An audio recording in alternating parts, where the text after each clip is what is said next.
Hi, welcome back to the channel. This is episode 7 of Getting into Licensing. Today we're set up outside and with Yuki, and we're going to put all the pieces of the puzzle that we've been discussing in the last episodes together and actually prepare and fire a live steam locomotive. So the first thing we're going to do is flip Yuki on our side here and oil it around.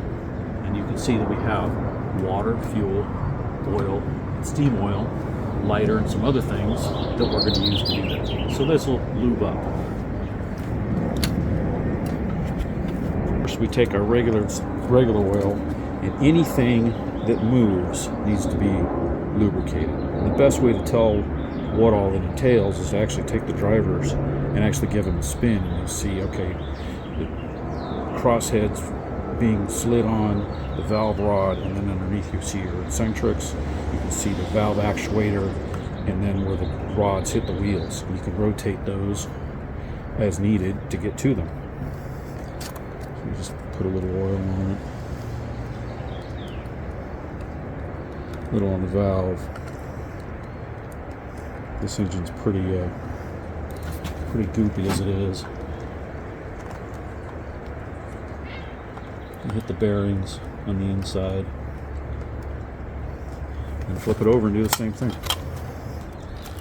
The next thing we want to do, we'll go ahead and put a Yuki on the rollers. The purposes of this video, normally the roof would move off the side. I'm going to slide this off just because it'll be easier to see. So the first thing we need to look for is, do we have water? This engine has a sight glass, and there is some water in there, but we probably should add just a little bit more. We'll take off the good old valve, take our funnel, drop in.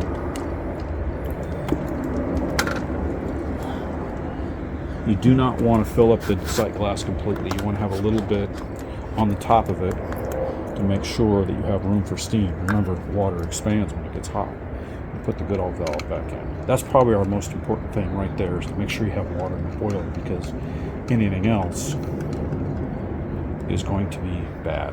So next, we'll take the lubricator cover off, take our steam oil, and we're going to fill in the lubricator. And depending on how warm it is where you're at when you're doing this, the steam oil could be rather thin, or it could be very thick. Today's a nice day out, so it's relatively thin.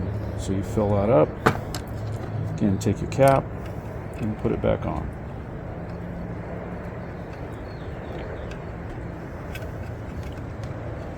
You to have a shop rag around, because as you're dripping things all over the place, you may clean up some of the mess you're going to make.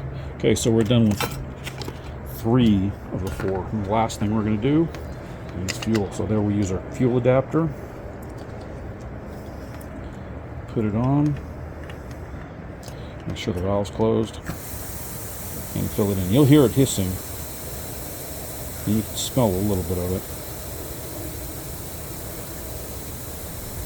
And when it starts blowing everywhere, like that, it's full. Take it off as fast as you can. One thing you might want to do is kind of bleed a little bit off, and you're done with the fuel. So that is our prepping time. So now it's time to light. One thing you want to make sure of is when you light off a locomotive, especially one like this, is make sure there's nothing about 2 feet in front of the engine. Make sure if you're on a club layout that has multiple lines, nobody's running by you, especially when you're fueling. And make sure all your controls are off or centered.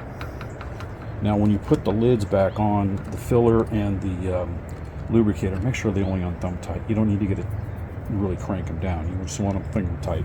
They have O-rings and they do the job. The next thing, take your lighter, your torch, make sure you have a flame, and then crack the fuel. And just like that, it's lit. You may not be able to hear it, but there it goes. It just popped back in. And now you can see a flame way back in the back. Close the smoke box door, and now we wait. Still burning good. We haven't lifted the needle off the peg yet. Change the tools out. It's a good idea to get something you can hear the low rumble of the burner. That's always a good thing. If you don't hear that low little rumble inside, turn the gas off. And you're going to have to relight because the fire went out. This should take probably about 5 or 10 minutes to get steamed up. Okay, it's been a few minutes. And we're about 10 pounds. Kind of see the gauge down there. One thing that this locomotive does a little bit is when it's warming up, it trips a little bit. Nothing to be too concerned about. And you can start seeing steam and steam oil from the previous runs wisping out, giving you a little bit of effect. And lots of gurgling. Now this locomotive does not have steam cylinder cocks. So one of the things that happens when you first open the throttle is the steam is going to go down the pipe into the cylinders and immediately turn back to steam, or turn back to water. And this creates a little bit of a problem because steam water does not compress. Looks like we're ready. Okay, let's put it in gear.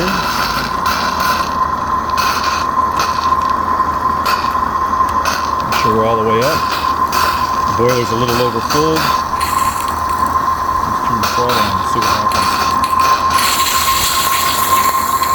A big cloud of steam oil. And we're running.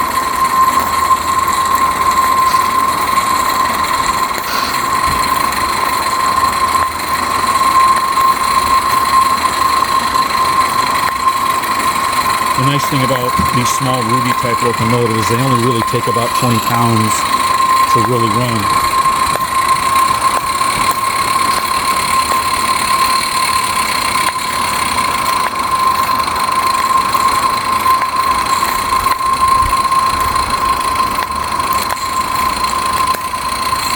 Slowly turning the fire valve down a little bit more than I want. You can see the pot valve is still wisping a little bit, but she's running.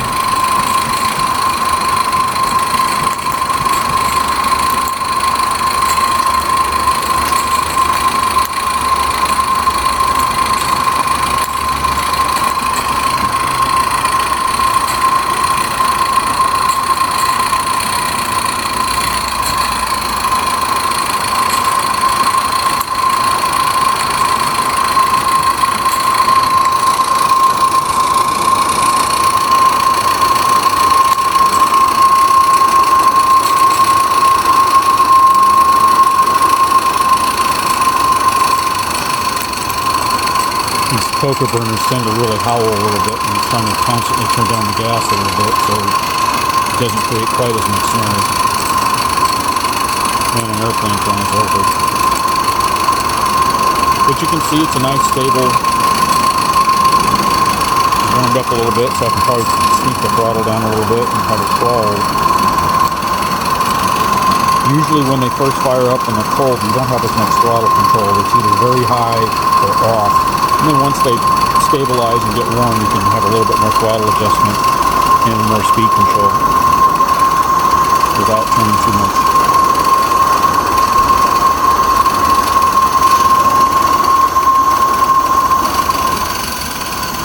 There we go. That's much better. You can still see it's wisping a little bit out of the pot valve. That's normal.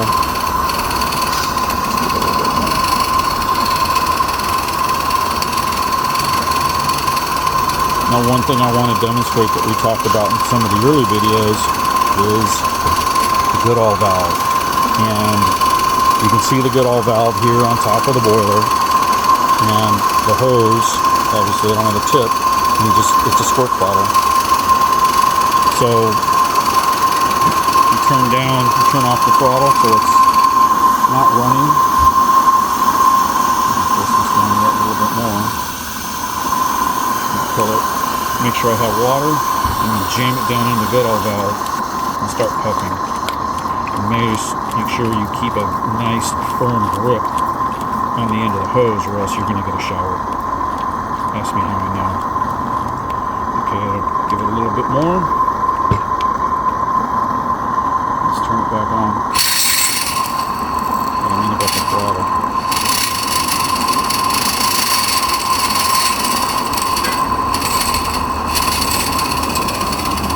When you add water to the boiler, one thing that's going to happen is your pressure will go down. So let it sit for a couple of seconds and kind of build the pressure back up. This boiler I didn't add very much, so it didn't do too much. You can still see a little bit of water on the outside, but it's better off.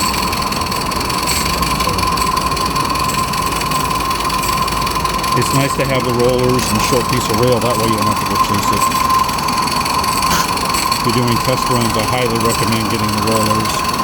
Use a board underneath it because they do drip considerably, and a piece of track is optional, although it's easier to align your rollers underneath the wheels. So, sneaking this thing down.